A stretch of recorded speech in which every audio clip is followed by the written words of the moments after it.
In this video, we're going to start looking at formal charge and then also resonance. So formal charge, first of all. Formal charge is the charge on an atom in the molecule.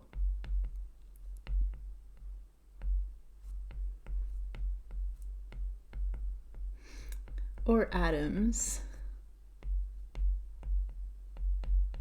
So you can actually have a molecule that has no net charge, but individual atoms within that molecule actually do have a charge.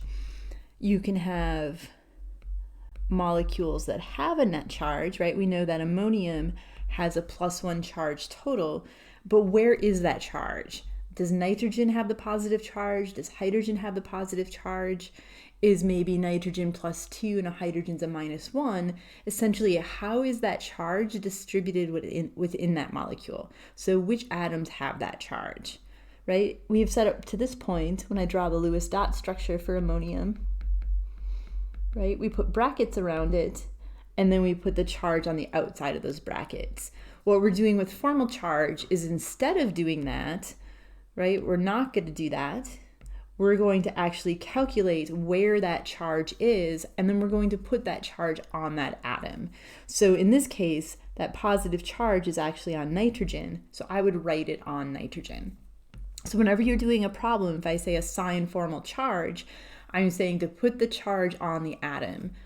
When you do that, do not do this also. If you do brackets with the positive charge and the formal charge, you now give ammonium a +2 charge. So don't do that. When you put the formal charge on it, do not use brackets and do net charge also. So formal charge is the charge on an atom, right? When I say assign formal charge, I want to know which atoms actually have charge. And our calculation for doing that, our formal charge is going to be equal to the number of valence electrons on the atom. And then from that, I'm going to subtract 1/2 the number of bonding electrons. And then from that, I'm going to subtract the number of lone electrons.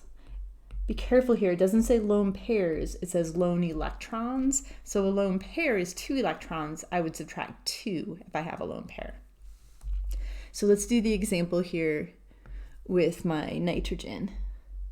So again, we're using the group number on the periodic table to help remember the number of valence electrons. If I was to draw the electron configuration for nitrogen, right, 1s2, 2s2, 2p3, n equal to 2 is my outermost shell. I have 5 electrons in that, so 5 valence electrons. It's in group 5, so we can use our periodic table to help us remember that. So number of valence electrons, I'm going to have 5 of them. And then I'm going to subtract 1/2 the number of bonding electrons. So remember, each line is 2 electrons. So I have 2 here, 4 here, 6, 8. So I'm going to subtract 1/2 of 8. And then I have no lone pairs on nitrogen, so I'm going to subtract 0, right? Subtract the number of lone electrons. I don't have any lone electrons, so 0. And when I do that math, 5 minus 4, right, 1/2 of 8 is 4, is going to be a +1, so that nitrogen has a +1 charge.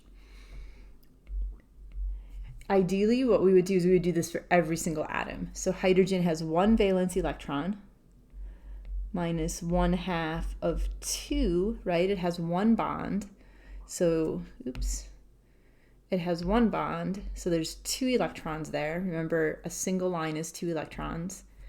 And then I have no lone pairs on hydrogen, so 1 minus 1 is 0. That hydrogen has no charge. Another example, ozone was one that we had done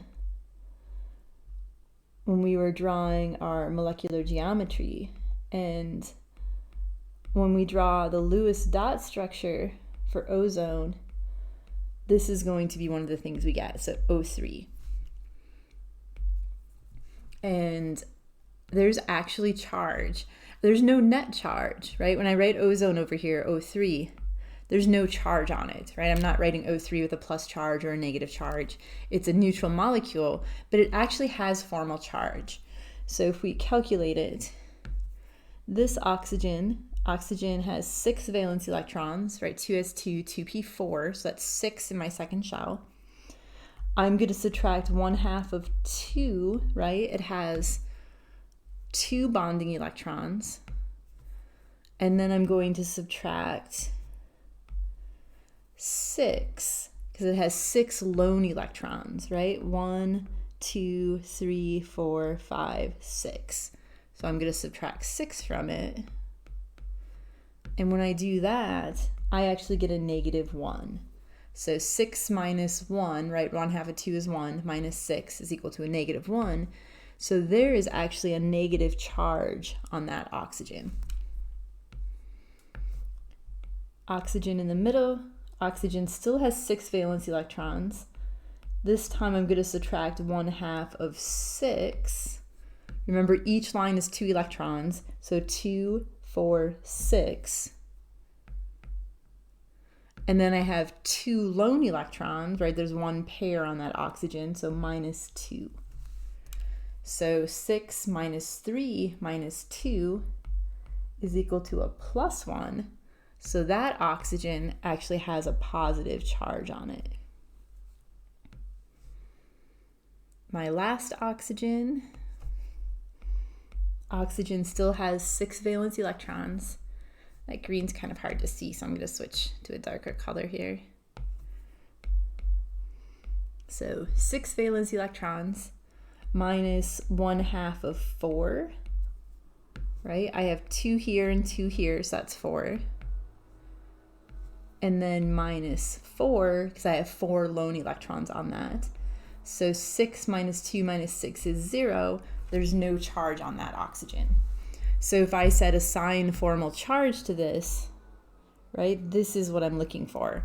I have a negative charge on one of those oxygens. I have a positive charge on the other oxygen, which means I have a net charge of 0, right? When I write ozone, I don't have a charge, but I do have formal charge, right? Formal charge is the charge on the atoms, and I have 2 atoms that actually have charge on them. Kind of the shortcut that I take when doing this, 1/2 the number of bonding electrons is the number of bonds. So I tend to just count the number of bonds. So what I like to do is I think of it as lines and dots. It's kind of weird to think about it that way, but it's just a quick way to do it. So I'm going to do this problem again, and we'll do the nitrogen again, just using the shortcut. So I know 6, right, is my number of valence electrons. And then I'm going to count 1, 2, 3, 4, 5, 6, 7. So 6 minus 7 is a -1 charge. So I'm really just counting all the lines and dots on that atom, right? The dots is the number of lone electrons. Lines is 1/2 the number of bonding electrons. If I do my oxygen in the middle, again, it's 6. And then I'm going to subtract 1, 2, 3, 4, 5. 6 minus 5 is a +1. And then my last oxygen, again, 6. I'm going to subtract 1, 2, 3, 4, 5, 6. 6 minus 6 is 0, so no formal charge on that. So I'm going to take the number of valence electrons. Again, we're using the group number to remind us what that is. And then I'm going to subtract from that the number of bonds and the number of lone electrons, so the number of lines and dots. If I look at my ammonium molecule up here, 5 for nitrogen, and then I'm going to subtract 1, 2, 3, 4. 5 minus 4 is a +1. If I look at hydrogen, 1, and I'm going to subtract 1 because it only has 1 bond, right, 1 line. So all of my hydrogens would have no charge. So formal charge, again, the charge on an atom in a molecule. So be really careful if I ask for formal charge that you're not giving me net charge, right? I want to know where that charge is. Actually write it on that atom. So I put that positive charge right on that nitrogen or next to it. I put that negative charge on that oxygen, a positive charge on that oxygen.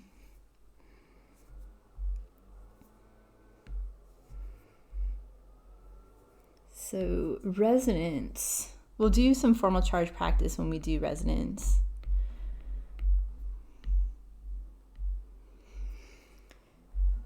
So the easiest way to explain resonance is to actually just go through an example. So I'm going to use carbonate ions. Actually, let's use nitrate because we've done carbonate a couple times. So what I'm going to do is I'm going to go through, I'm going to draw the Lewis structure. So I'm going to go through all the rules for this. So nitrogen has 5 electrons, right? 5 valence electrons. Each oxygen has 6. There's 3 of those, that's 18. 18 plus 5 is 23. It has a negative charge, so I'm going to add 1 electron to it. Remember, if it's negative, it's gained electrons. So I have 24 electrons. So that was step 1 of drawing our Lewis structure. Step 2, I need to figure out how they're connected. Nitrogen is a less electronegative atom, so I'm going to put that in the middle, and then I'm going to bond my 3 oxygens to it. So that was our second step. Our third step says to put lone pairs on the outside atoms until each has an octet. So I'm going to put 3 lone pairs on each of these oxygens.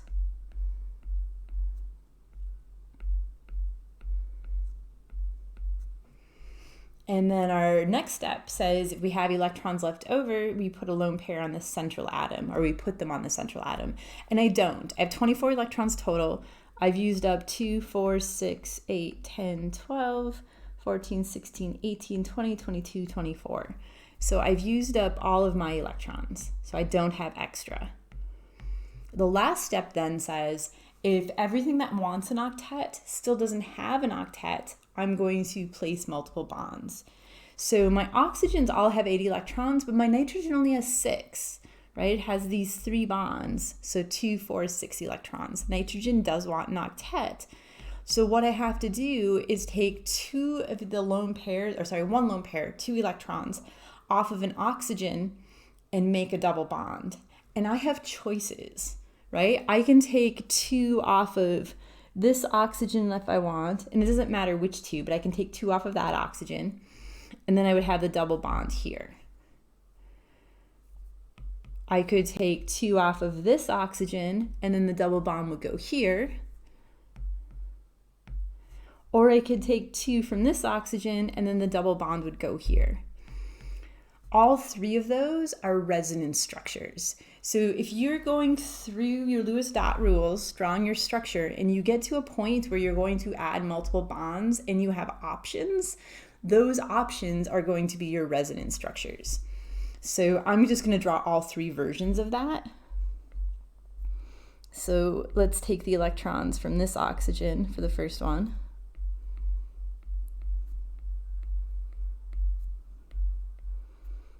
We're going to put formal charge on these also, which is why I'm not putting the brackets. And then my other option, let's do it here. So instead of 3 lone pairs on that oxygen, I have 2, because one of those lone pairs became the electrons in that double bond.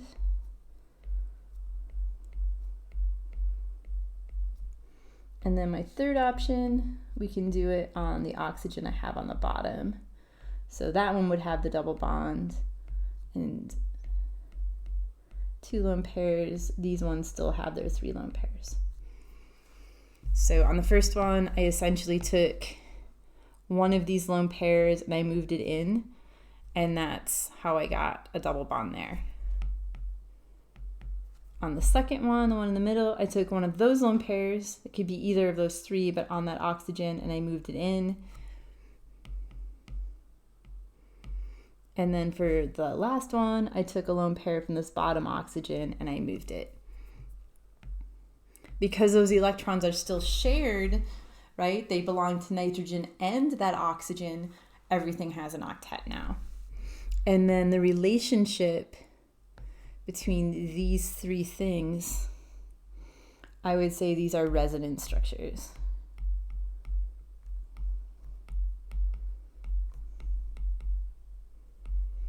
The only difference between them are where the lone pairs and the multiple bonds are. So you can move triple bonds also. So resonance structures, these things only differ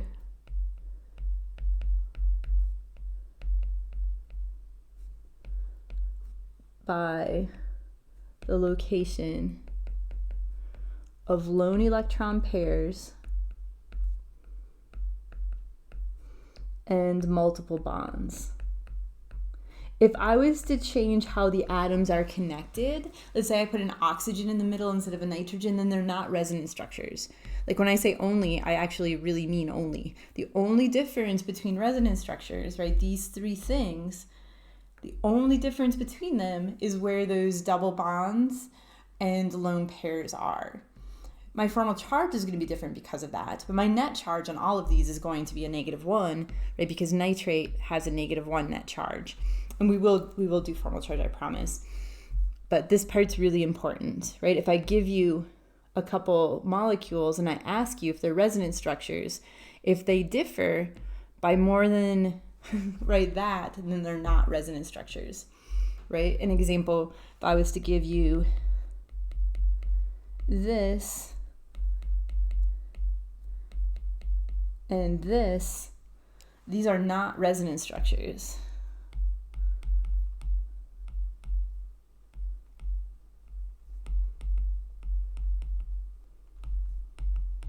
Right? In my first one, the one on the left, I have carbon in the middle. The one on the right, I have nitrogen in the middle. So they differ by more than where their lone pairs and multiple bonds are, right? The only difference, only between resonance structures is the location of those lone electrons and multiple bonds. If they differ by something other than that, then they are not resonance structures. Anytime you can have resonance structures, it actually stabilizes the molecule. So resonance structures is stabilizing. Something is more stable if it has resonance structures. So resonance stabilizes the molecule. We would say it has a resonance stabilization. If you go on and take organic, we actually do a lot with resonance in there. It becomes very important. I actually have an entire problem set that's almost just on resonance. Stabilization. I can't spell.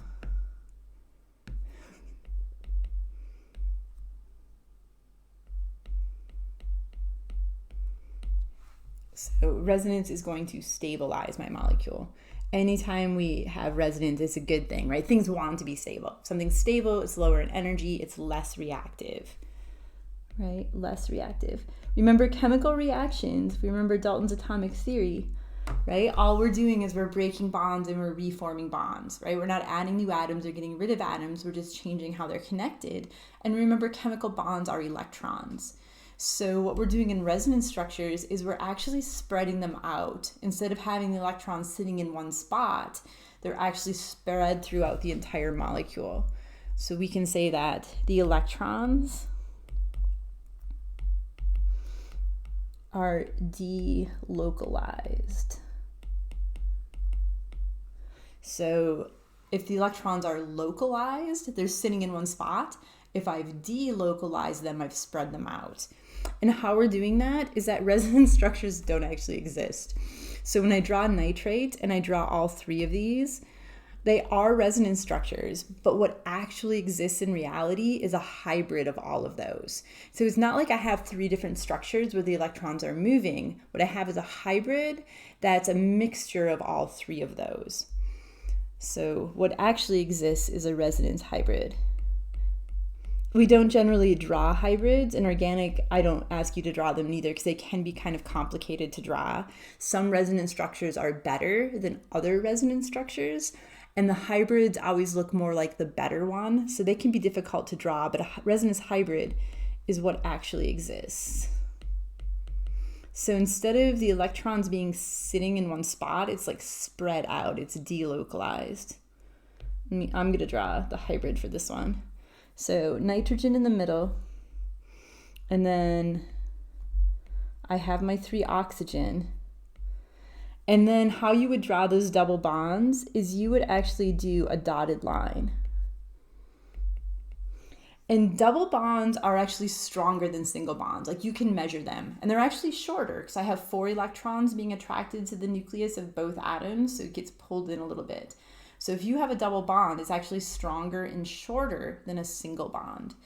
And if you were to actually measure the length of those bonds in nitrate, it's actually between that of a single and a double. So it's not like, this is a double bond and this is a single bond. All 3 of them have the same length. All 3 of them have the same strength.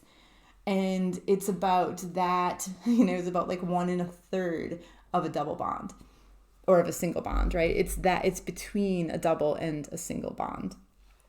Closer to a single, but somewhat like a double, right? Because there's 3 of them. And then we couldn't really put lone pairs on it. It gets kind of messy. So these ones, like, we would have to do brackets because I can't do formal charge because I don't really have, that doesn't count, right? That dotted line is 1/3 of a bond. So the hybrid is what actually exists. I'm not going to ask you to draw the hybrid, but I want you to know that that's what exists. I am going to ask you to draw resonance structures. How we know that we have them is when we're going through our Lewis dot structure rules. If we get to this sort of point, right, where I have to put in multiple bonds and I have options. You don't always have options, but if you have options, those options are going to be our resonance structures. If something has resonance, it's more stable because those electrons, instead of just sitting in one spot, are spread out over this entire molecule. So we're taking them and kind of spreading them thin. If they're sitting in one spot, they can react, right? They can go out and grab something and form a bond. If they're not sitting in one spot but spread out, they're less likely to react, so they're less reactive. I still want to do formal charge in that one up top. I haven't forgotten. So I'm going to do the quick kind of shortcut lines and dots way. So let's do nitrogen first. Nitrogen has 5 valence electrons, so 5 is the number we have in our head, and then I'm going to subtract 1, 2, 3, 4 from it, right? Because I have 4 bonds there, or 1/2 of 8. So 5 minus 4 is a +1. That nitrogen has a +1 charge. Let's do it with our oxygens. Get rid of that. Each oxygen is going to be 6, right? Because it's 6 valence electrons. So I'm going to do the one on the left first. So 6 minus 1, 2, 3, 4, 5, 6 is 0. So no charge on that one. The one on the bottom, 6 minus 1, 2, 3, 4, 5, 6, 7. 6 minus 7 is a -1. So I do have a negative charge on that oxygen. And you don't have to circle the negative and positive charge, you just have to have them there. I'm circling them so they don't look like bonds, or so it's more obvious what they are. But you don't have to circle them, you just have to have it there. And I wrote, if you wanted, I put it on this side. If you want to put it on this side, it doesn't matter, it just has to be on that oxygen. Okay, one more oxygen to do. 6 minus 1, 2, 3, 4, 5, 6, 7. So 6 minus 7 is a -1. So that oxygen also has a -1 charge. So if we go back and look at nitrate, right, we know that the net charge on nitrate is a -1. My formal charge is I actually have 2 atoms with a -1 charge, 1 atom with a positive charge, so it sums to a -1. And again, if I say assign formal charge, this is what I'm looking for. I don't want brackets with a net charge. I actually want the charge on the atom, right? That's our definition. These ones, I'm just going to add it, but you can go through and do the calculations. All your resonance structures need to have the same net charge because they're all nitrate, right? Nitrate has a -1 charge, but that would be my formal charge on that molecule. So let's go through another example.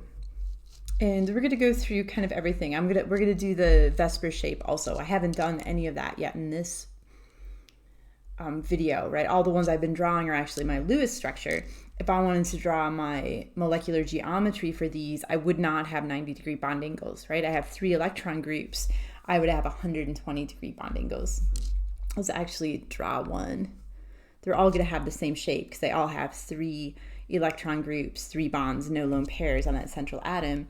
So all 3 of them, and it doesn't matter where you put which one, but all 3 of them are going to have 120-degree bond angles.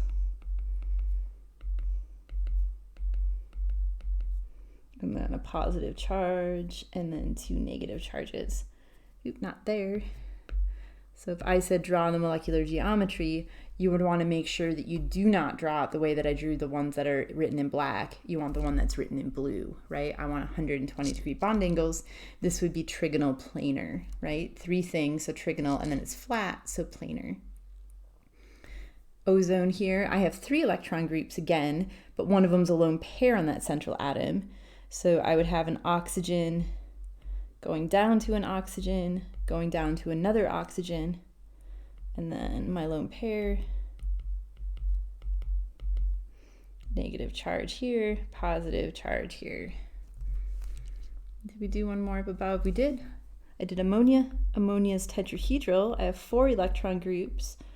So 2 in the plane, 109.5 degree bond angles, do not make them 90 or 180, so somewhere in between. And then I have a formal positive charge on nitrogen. So again, my molecular geometry, my shape of that molecule. So the blue ones are my geometries. So let's go through an entire example.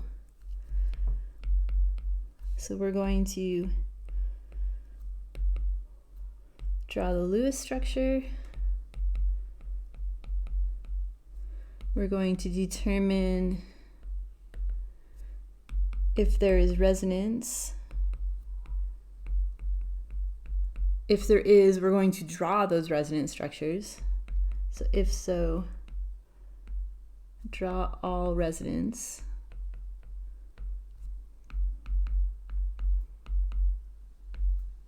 We're going to assign formal charge.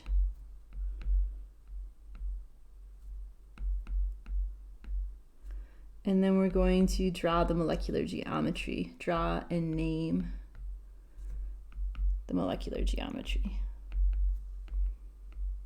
So the shape. And indicate bond angles. So a whole bunch. We're actually going to add to this list. In our next video, we're going to determine whether or not our molecules are polar. So we'll go through an example where we do all of this and then add one more layer to it. So let's do nitrite. Nitrite was one of the polyatomic ions that you should have memorized in last week. So I have nitrogen bonded to 2 oxygens, and it has a net charge of a -1.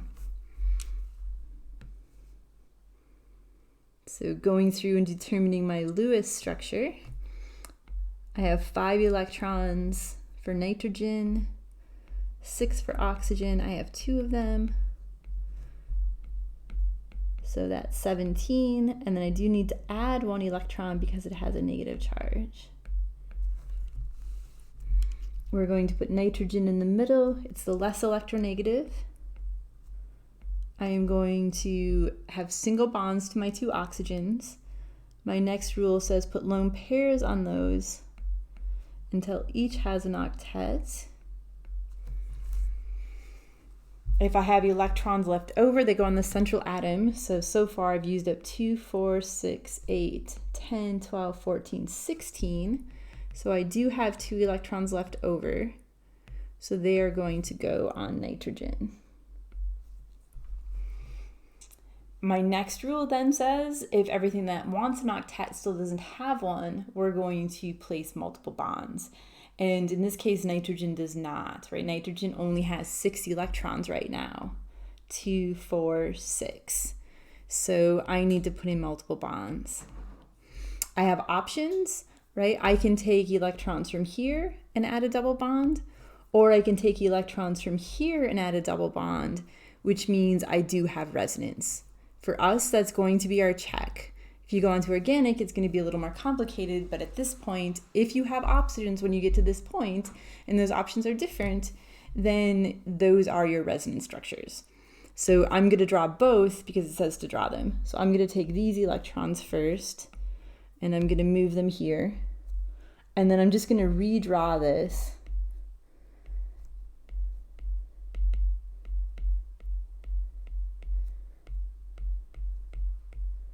That oxygen should be the same size as my other oxygen. There's no reason for my atom to get smaller.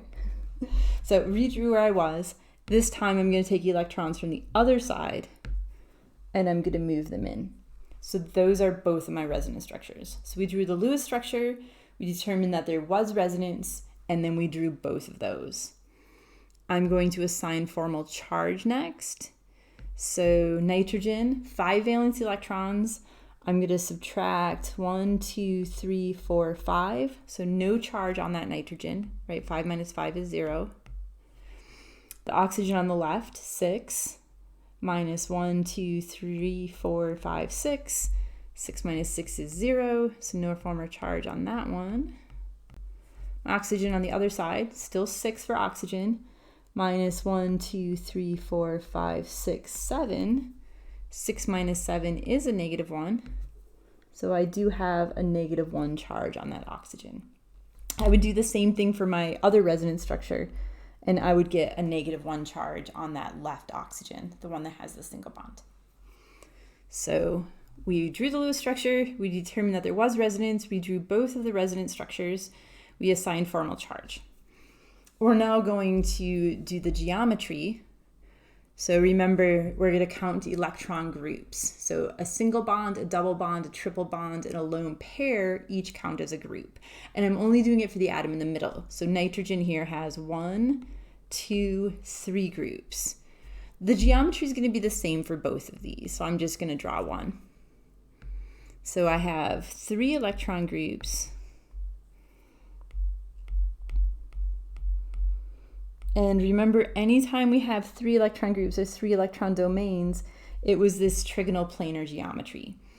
So because 2 of them are bonds and 1 is a lone pair, in 2 of those positions I'm going to have a bond, in 1 of them I'm going to have a lone pair. So I'm going to put nitrogen in the middle because it's my central atom. I'm going to choose to put the lone pair in the top position. So I'm putting the lone pair right here, right? I have nitrogen, and then I'm going to put my oxygens in those 2 positions. So again, I'm just taking that basic trigonal planar structure, and then I'm putting atoms in the spots that they go and my lone pair in the spot that it goes. So I'm going to go down to an oxygen. One of them has to be a double, one has to be single. If you wanted to draw the the molecular geometry for both of them, you would do the same thing, just switch the double bond to the other side. And then I'm going to put the formal charge on it. And that would be my molecular geometry drawn. The name of it, right, because remember when we're naming these, I'm just looking at the atoms, so I'm ignoring this part. So it's 3 things in a row, but they're not straight, they're bent. So the name of this is bent. And then my bond angle, remember whenever we have a lone pair, it takes up more space, so it's going to push those bonds a little bit closer. So instead of 120, it's actually less than 120. So our 2 resonance structures with formal charge, our molecular geometry drawn and named with bond angles with formal charge.